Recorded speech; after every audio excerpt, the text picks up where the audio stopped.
اس وقت دوسرے لوگ ان کے مدارس دیکھیے وہ کہاں پہنچ گئے ہیں، اور ہمارے لیے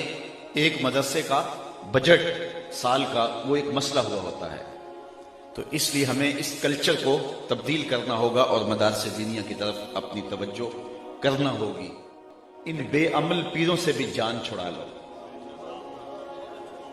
ہاتھ جوڑ کے ان کو کہو ہمیں معافی دو، ہمارے مسلک کو بڑا لوٹ لیا تم نے، تمہاری 6 نسلیں کھا سکتی جتنا تم نے لوٹا ہے،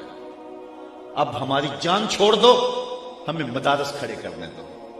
ہمارا مسلک لٹ رہا ہے، ہمارے گھر کو آگ لگی ہوئی، اب ہماری جان چھوڑ دو اور ہمیں اپنے مدارس دینیہ کھڑے کر دو۔ ہمیں اگر آپ نے پیر بنانا ہے تو کسی عالم دین کو بنائیں، اس کو جو آپ نذرانہ دیں گے اس کی وہ کتاب خریدے گا اور رسول اللہ کے دین کے مسئلے بتائے گا، اور جن کو آپ نذرانے دے رہے ہو وہ اس سے کتے خریدتے ہیں اور کتے لڑاتے ہیں۔ ان لوگوں سے جان چھڑاؤ، ان علماء کے قدم چومو جو مسجد تدریس پہ بیٹھتے ہیں تو شام تک رسول اللہ کی حدیثیں سناتے ہیں، اور جب ہمارے اسلاف نے، ہمارے بزرگوں نے ان کی قدر دانی کی تھی تو دین سر بلند تھا۔ اور دوسری جانب ایک شخص جس کی شکل بھی رسول اللہ صلی اللہ علیہ وآلہ وسلم کی سنت کی مطابقت میں نہیں ہے، بیوٹی پارلر سے تیار ہو کے اپنی بھابھی کا دوپٹہ باندھ کے آ گیا ہے، اور وہ اسٹیج کے اوپر شریعت سے بغاوت سکھا رہا ہے، کبھی جنت کا مذاق اڑا رہا ہے، کبھی دوزخ کا مذاق اڑا رہا ہے، اور آپ اس کے اوپر یوں بے دردی کے ساتھ نوٹ پھینک رہے ہیں، اور 2-2 3-3 لاکھ روپے ایک رات کے وہ اکٹھے کر کے تمہارے وسائل نچوڑ کے لے جا رہا ہے، اور تمہیں دے کیا رہا ہے؟ بدعملی کا سبق، ہرے تو کیڑی جنت دا کرنا ہے تذکرہ، یہ ہمارے اسٹیج میں پڑھا جاتا ہے، اور لوگ اس پہ جو ہے وہ نوٹ پھینک رہے ہوتے ہیں۔ میں نے کہا صاحب اسی جنت کا تذکرہ جس جنت کے لیے حضور ہاتھ پھیلا کے دعائیں مانگتے تھے، اسی جنت کا تذکرہ جس کے لیے میرے حضور نے فرمایا رب سے مانگو تو جنت الفردوس مانگو۔ قرآن کے ورق ورق پہ جنت کی تحریر دلائی گئی، جنت کے نقشے بیان کیے گئے، جہنم سے ڈرایا گیا، لیکن یہ یہاں کھڑا ہو کر کے کتنی جرأت اور کتنی بہادری کے ساتھ کہہ دیتا ہے کہ ہرے تو کیڑی جنت دا کرنا ہے تذکرہ، اور یہاں جنت کا مذاق اڑایا جا رہا ہے، کبھی جہنم کا مذاق اڑایا جا رہا ہے۔ مجھے دیکھ کے جہنم کو آئے پسینہ، ہمارے استاد سے فرمایا کرتے تھے آج تیرے منہ میں طوطی بولتا ہے، جو کہنا ہے کہہ لے، یہ تو قیامت کے دن پتہ چلے گا پسینہ کس کو آتا ہے۔ حضرت شیخ احمد مجدد الفسانی علیہ رحمہ فرماتے ہیں جنت اللہ کی رضا کا مظہر ہے اور جہنم اللہ کے قہر و غضب کا مظہر ہے۔ جنت مانگنے کا مطلب یہ ہے رب کی رضا مانگنا، اور جہنم سے پناہ طلب کرنے کا مطلب یہ ہے اللہ کے قہر و غضب سے پناہ چاہنا۔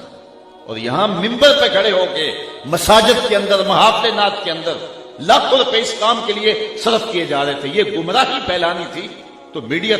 تھوڑی پھیلا رہا ہے، انٹرنیٹ کے ذریعے تھوڑا گند پھیل رہا ہے کہ مذہب کے نام پہ تم پیسے اکٹھے کر کے لوگوں کو بلا کے بے خوف کر رہے ہو جہنم سے اور جنت کا تمسخر اڑا رہے ہو۔ تو آج اگر ہم بات کرتے ہیں تو کہا جاتا ہے کہ ذرا ہاتھ ہولا رکھو، ہمارے گھر کو آگ لگ گئی ہے گھر کے چراغ سے، ہمارے وسائل ہمارے مسلک کو ہی توڑنے میں صرف ہو رہے ہیں۔ میں ایک جگہ گیا تو میں نے کہا کہ تم لاکھوں روپے خرچ کرتے ہو اور نعت خوانوں کو دیتے ہو، اور تمہارے ہی شہر کے اندر جو مدرسہ ہے اس کے بچے آج بھی ہاتھوں میں تھالیاں پکڑ کے روٹیاں مانگتے ہیں، تو تم سمجھتے ہو ہم جنت خرید رہے ہیں، قیامت کے دن تمہارا گریبان پکڑا جائے گا۔ تو جنت اتنی سستی نہیں ہے کہ تم نے منہ میں پان ڈالا ہوا اور ہاتھ میں جو ہے وہ پیسے پکڑ کے ایسے نچھاور کرتے ہو تو اس سے جنت مل جائے گی۔ ام حسبتم ان تدخلوا الجنہ، کیا تم یہ گمان کرتے ہو کہ یوں ہی جنت میں چلے جاؤ گے؟ تم میں سے جو پہلے لوگ گزرے ہیں فرمایا انہیں جھنجھوڑا گیا، حتیٰ کہ وقت کا نبی بھی پکار اٹھا اور اہل ایمان بھی پکار اٹھے مالک تیری مدد کب آئے گی؟ تو پھر ہم نے کہا بس ہماری مدد آیا چاہ رہی۔ لوگوں کے سر پہ آرے رکھ کے پاؤں تلے تک چیر دیا گیا، جسم کو لوہے کی کنکیوں سے چھیدا گیا، اذیتوں میں، مشقتوں میں، مشکلوں میں مبتلا کیا گیا، اور ہم ایک رات میں جنت خرید کے فارغ ہو جاتے ہیں۔ تو ان لوگوں کو اپنے سٹیجوں سے اتارنا ہوگا، اور اگر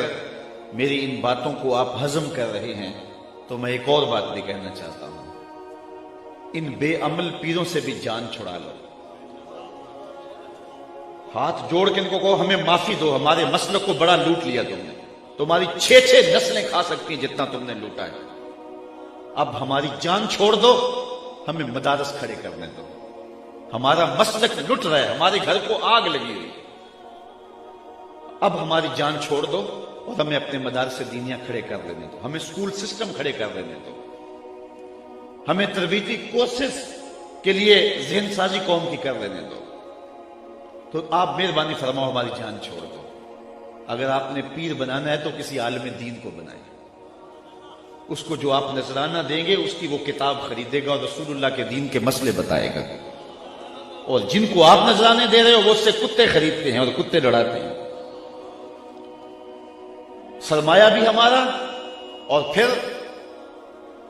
سوشل میڈیا کے اوپر تصویریں چڑھتی ہیں اور لوگ ہمیں فون کرتے ہیں جناب اس کی تردید کیجیے گا، اس کی تردید کیجیے گا۔ میں نے کہا سویر سے شام تک ہم تردید ہی تو کرتے پھرتے ہیں، کچھ تم بھی تو کرو نا، کیوں ان لوگوں سے بغاوت کیوں نہیں کرتے؟ نگہباں بن کے جو اہل چمن کی آبرو لوٹے، چمن والو عقیدت چھوڑ دو ایسے نگہباں کی۔ یہ نگہباں نہیں ہیں، یہ رہزن ہیں، یہ ڈاکو ہیں، ان لوگوں سے جان چھڑاؤ۔ ان علماء کے قدم چومو جو مسجد تدریس پہ بیٹھتے ہیں تو شام تک رسول اللہ کی حدیثیں سناتے ہیں، اور جب ہمارے اسلاف نے، ہمارے بزرگوں نے ان کی قدردانی کی تھی تو دین سر بلند تھا۔ وہ منظر ہم نہیں بھول سکتے کہ حضرت میر عبد الحکیم سیالکوٹی علیہ رحمہ جب مطالعہ کرنے بیٹھتے ہیں تو بادشاہ وقت کی جانب سے ایک وہاں خادم مقرر ہے جو کچے برتن کے اندر بادام روغن ڈال کر کے آپ کے قدموں میں رکھتا ہے، اور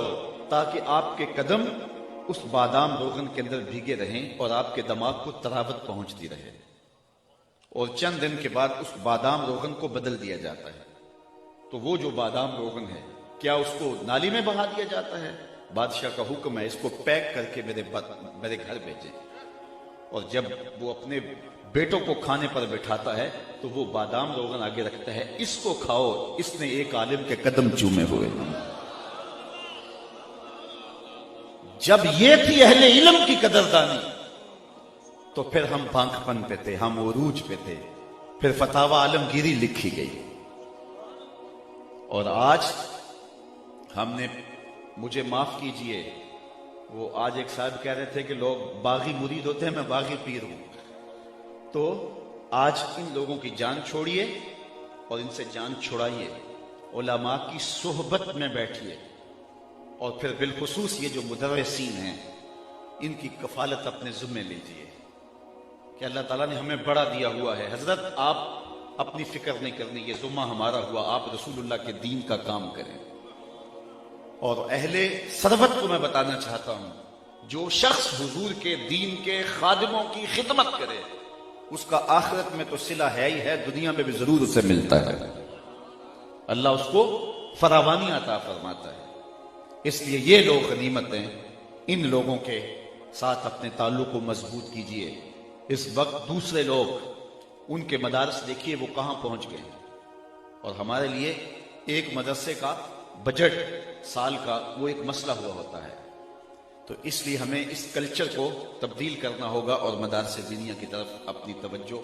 کرنا ہوگی۔ لیکن میں کہتا ہوں سلام ہے ان لوگوں پر، وسائل تھے یا نہیں تھے، انہوں نے پپل کے درختوں کے نیچے بیٹھ کے بھی دین کے چراغ کو بجھنے نہیں دیا۔ کتنی مشکلات آئی، لارڈ میکالے کے نصاب تعلیم مرتب کرنے کے بعد جب مدارس دینیہ اور اسکول سسٹم کو الگ الگ کر دیا گیا تو یہ علماء ہی تھے جنہوں نے یہ چراغ بجھنے نہیں دیا۔ تکلیفیں سہی، دکھ سہے۔ ہمارے استاد فرماتے تھے کہ ہمارے استاد اپنی کہانی سناتے تھے کہ جب ہم رات کو مطالعہ کے لیے بیٹھتے تو مادس کی جو راتیں ہوتی تو وہاں ہمارے دارالعلوم کے اندر دیا نہیں ہوتا تھا، اس میں ڈالنے کے لیے تیل نہیں ہوتا تھا، بلکہ لاہور وزیر خاں مسجد کے اندر جو گیس جلتا تھا، اساتذہ بھی اس کی روشنی میں بیٹھ کے مطالعہ کرتے تھے اور شاگرد بھی اسی کی روشنی میں بیٹھ کے مطالعہ کرتے، اور وہ بھی 11 بجے بجھا دیا جاتا تھا۔ اور وہ اپنے مدرسے کی بات کرتے، وہاں وہ دیا بھی اور گیس بھی نہیں ہوتا تھا، یہ تو لاہور کا مدرسہ تھا، لیکن ہمارا جو ہے وہ کسی دیہات کا مدرسہ تھا اور فرماتے وہاں یہ بھی نہیں ہوتا تھا۔ پھر وہاں سڑکوں کے اوپر گڈ چلتے تھے جن کے پیچھے لالٹینیں بندی ہوا ہوتی تھی، اور ہم کتابیں لے کے ان کے پیچھے جھک جاتے تھے، کئی کئی میل تک پڑھتے جاتے تھے، اور جب واپس آتے تھے تو ادھر سے کوئی ایسی چیز نظر آ جاتی تو اس کے پیچھے ہم جھک جایا کرتے تھے۔ ان لوگوں نے کن مشقتوں میں دین کے چراغ کو روشن رکھا، اور یہ دیے بجھنے نہیں دیے۔ ان لوگوں قبروں پہ مزارات نہیں بنے، انہوں نے مدارس دینیاں کھڑے کیے، انہوں نے اپنی نسلیں نہیں پالی، انہوں نے شاگرد پالے۔ تو یہ لوگ غنیمت ہیں اور ان کا وجود غنیمت ہے۔ تو بہرحال میں جو آپ کے سامنے آیت کریمہ تلاوت کی، یہ میرا ایک درد تھا، اور گلی گلی اس وقت جو ہے وہ یہ درد پھیلا ہوا ہے، لیکن ہمیں عملی طور پہ پوری طرح کھڑا ہونا ہوگا اور اپنے اندر مسئلے کے اندر تطہیر کے عمل کو شروع کرنا ہوگا۔ اور اسی طرح لوگ مڑے ان لوگوں سے، ایک وقت آیا آج سے کوئی 10 سال پہلے 8 سال پہلے کہ ان کی ڈیمانڈیں اتنی زیادہ بڑھ گئی نعت خانوں کی کہ لوگوں نے کہا چلو اب خطباء کی طرف بڑھتے ہیں، تو چلو یہ کوئی دین کی بات بتاتے ہیں۔ لیکن جب یہ لوگ ادھر آئے تو یہ بھی علم بیچ رہے تھے، یہ بھی تقریر کے جو ہے وہ تقریر کی بولیاں لگوا رہے تھے۔ تو لوگ پھر ادھر پلٹ گئے، ادھر آتے ہیں تو یہی، ادھر آتے ہیں تو یہی۔ تو اس دور کے اندر جو چند نفوس مل جائیں جو پیسوں کے لیے نہیں اللہ کے رسول کے لیے کام کرتے ہیں، یہ کیا ہوتے ہیں پیسے؟ کہ وہ کیا کسی نے کہا نا، ہر دو عالم قیمت خود گفتائی، نرخ بالا کن کی ارزانی ہنوز۔ تو دو جہاں کو اپنی قیمت لگا رہا ہے، کتنا سستا اپنے آپ کو بیچ رہا ہے، بہت سستا بک رہا ہے، اپنا وزن اور اپنی قیمت زیادہ لگا۔ دو جہاں بھی ایک پلڑے میں رکھ دیے جائے، تیرے ایک لفظ کا مول نہیں ہے، ایک لفظ کی قیمت نہیں ہے۔ تو اللہ تعالیٰ ان آستانوں کو، یہ حقیقی آستانے ہیں، باقی تو آس اتر گئی ہے، تانے رہ گئے ہیں۔ جو آستانے ہیں یہ ہیں جہاں علم کا نور بانٹا جاتا ہے اور لوگوں کی علمی پیاس بجھائی جاتی ہے۔ اللہ تعالیٰ ان کو قیامت تک آباد رکھے۔